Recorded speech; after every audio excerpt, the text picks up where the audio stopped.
Hello, welcome to the Villages, Florida. My name is David. I'm a realtor with Florida Realty Investments, and I can be reached at davidisinflorida@gmail.com. If you're interested in buying a home in the Villages and you're trying to get a good deal, or if you're interested in selling your home and are trying to maximize your price in a reasonable period of time, please reach out to me at davidisinflorida@gmail.com. Two things to note. First, all this information is drawn from the multiple listing service, does not include any listings on the VLS.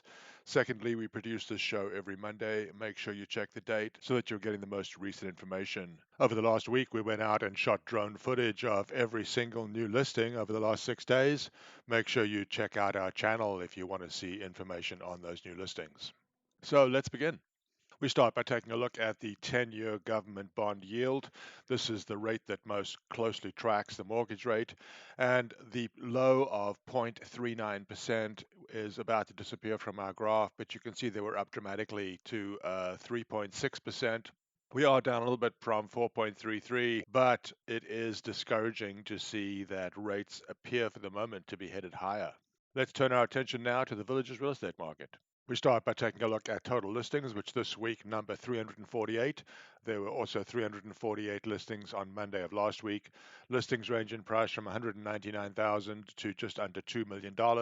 Looking at this graph, you can see that the number of listings appears to have stalled out at around the 350 listings level. Here's a closer look at the listings broken down by price segment. In the most active price segment, the $300,000 to $500,000 range, this week there are 221 properties for sale. Last week there were 216. The week before there were 208. The week before that, 211. And the week before that, 203. Looking at the median listing price per square foot for all listings, it looks like we are resuming our downward trend. This week, the median listing price per square foot is $262.86. Last week, it was $264.41. This graph shows us how long properties are staying on the market. This is the median time on the market for all listings. This week it's 38 days. Last week it was also 38 days. Another good point about this week's data is that the median time on the market for all listings appears to no longer be increasing. Here we look at new listings and pending home sales, get some idea of how many properties are entering and leaving the market each week. This week there are 48 new listings. Last week there were 49. The number of homes that went pending this week is 46. Last week it was only 32. If you look at the graph, you can see that the blue bars are the new listings and the orange bars are the pending home sales. Encouraging to see the number of pending home sales almost equaling new listings again. Here we dive a little deeper into the new listings broken down by price segment. Last week there were 49 new listings, this week 48, ranging in price from $199,000 to $639,000. This week in the most active price segment, the $300,000 to $500,000 range, there were 36 new listings. Last week there were 35, the week before 27, the week before 26, and the week before that also 26.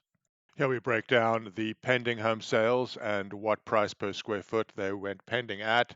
This week it's $266.59, up dramatically from last week's $251.11, and we're back at the high end of the range.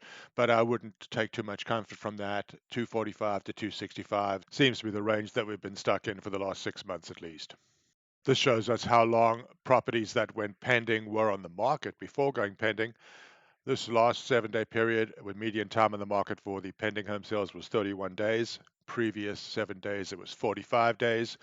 Once again, we are back down around the 30-day level. Certainly an improvement from the beginning of the year when it was taking twice as long for homes to go pending.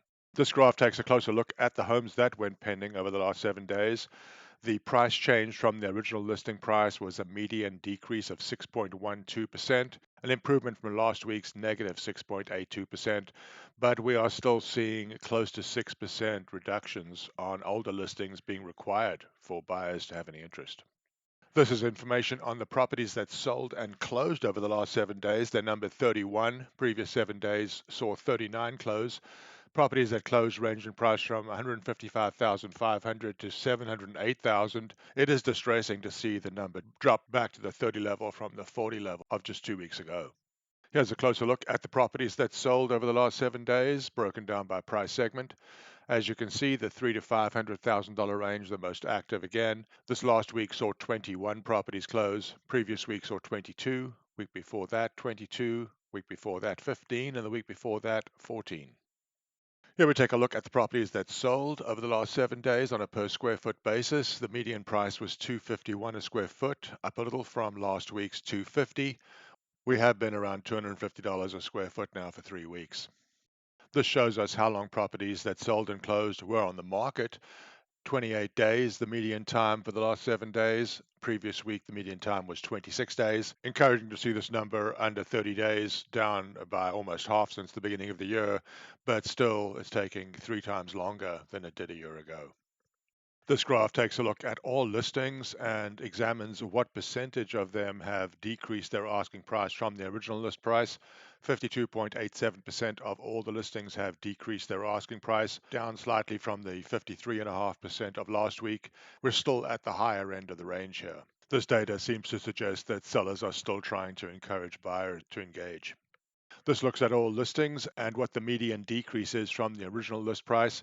This week, the median decrease is 4.22%, an improvement from last week's 4.49%, and back at the lower end of the range. Keep in mind that this graph is a little bit understated because with all the new listings entering the market at more realistic prices, they aren't having to reduce their asking prices to adjust to the new reality.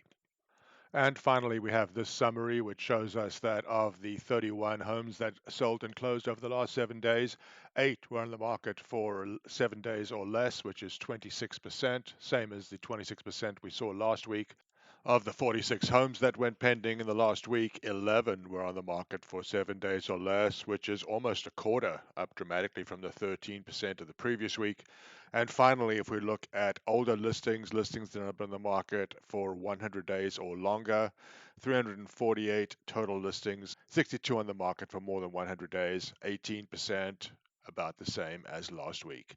So that concludes this week's look at the Villages real estate market. If you have any questions about life in the Villages, or you'd like to buy a home at a reasonable price, or price your home to sell in a reasonable time, please reach out to me at DavidisinFlorida@gmail.com. Be happy to help you. Be happy to answer any questions you have.